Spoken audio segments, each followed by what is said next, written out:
Assalamualaikum warahmatullahi wabarakatuh. Saya Syaftur Gitawa dengan NIM 22042353. Di sini saya akan mempresentasikan tugas akhir saya mengenai peningkatan motivasi anggota organisasi dengan judul Studi Kasus dan Analisis Strategi Peningkatan Motivasi dalam Organisasi Palang Merah Indonesia atau PMI melalui pendekatan teoritis dan praktis.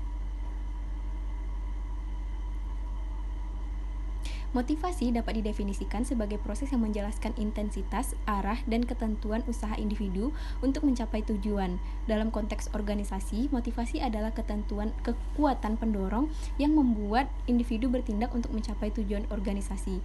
Motivasi yang tinggi dalam organisasi dapat meningkatkan kinerja, produktivitas, dan efektivitas anggota organisasi. Kemudian, terdapat teori-teori motivasi dalam organisasi. Yang pertama, teori hierarki kebutuhan atau Maslow, di mana individu akan termotivasi untuk memenuhi kebutuhan yang lebih tinggi setelah kebutuhan di tingkat yang lebih rendah telah terpenuhi. Kemudian teori X dan teori Y yang dikembangkan oleh Douglas McGregor, di mana teori X mengasumsikan bahwa individu cenderung malas, tidak suka bekerja, dan harus diawasi secara ketat. Sebaliknya, teori Y mengasumsikan bahwa individu memiliki motivasi bawaan, menyukai tantangan, dan bertanggung jawab dalam mencapai tujuan organisasi. Kemudian teori motivasi higien yang dikembangkan oleh Frederick Herzberg, di mana membedakan faktor-faktor yang dapat menyebabkan kepuasan atau motivator dan faktor-faktor yang dapat menyebabkan ketidakpuasan atau higien.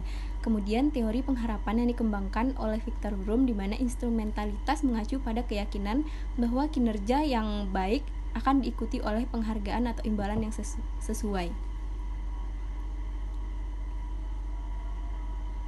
Selanjutnya, di sini ada strategi peningkatan motivasi dalam organisasi, di mana yang pertama pemenuhan kebutuhan dasar, pemberian penghargaan dan pengakuan, peluang pengembangan karir, partisipasi dan otonomi, lingkungan kerja yang mendukung, kepemimpinan yang inspiratif, komunikasi yang efektif, yang terbuka, jelas dan konsisten, yang terakhir keseimbangan kehidupan kerja dan kehidupan pribadi. Selanjutnya, terdapat studi kasus dan praktik terbaik dalam organisasi PMI. Mana untuk memahami strategi peningkatan motivasi dalam organisasi PMI secara mendalam, penting untuk mempelajari studi kasus dan praktik terbaik yang telah diterapkan oleh organisasi tersebut. Beberapa contoh praktik terbaik yang dapat dipertimbangkan antara lain, PMI dapat memberikan penghargaan tahunan untuk anggota yang berprestasi. PMI juga dapat menyediakan peluang pelatihan dan pengembangan keterampilan bagi anggotanya, baik di bidang kemanusiaan maupun keterampilan. Kemudian PMI dapat mengembangkan program mentoring dan coaching bagi anggotanya. Selanjutnya, PMI dapat melibatkan anggotanya dalam proses pengambilan keputusan.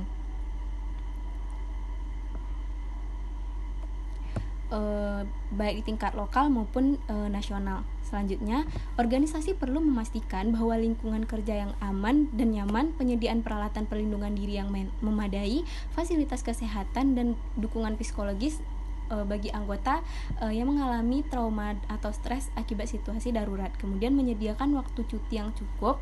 Selanjutnya, PMI perlu memastikan bahwa pemimpin yang mampu memotivasi anggotanya, menghargai kontribusi mereka, dan memberikan dukungan yang diperlukan sehingga menciptakan lingkungan kerja yang positif dan meningkatkan motivasi anggotanya. Kemudian di sini hasil penelitian menunjukkan bahwa dalam kegiatan PMI tidak selalu berhubungan dengan motivasi, karena sebagian besar relawan PMI hanya bergabung dalam 1-3 tahun.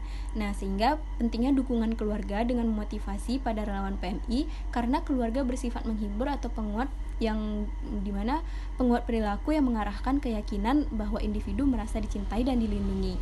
Kemudian dari hasil penelitian menunjukkan bahwa semakin tinggi kekerasan verbal abuse, maka semakin tinggi pula motivasi dalam menolong korban. Dimana berdasarkan hasil penelitian di atas, peneliti berasumsi bahwa semakin tinggi tingkat kekerasan verbal abuse anggota PMI, maka semakin tinggi pula tingkat motivasi pada relawan PMI.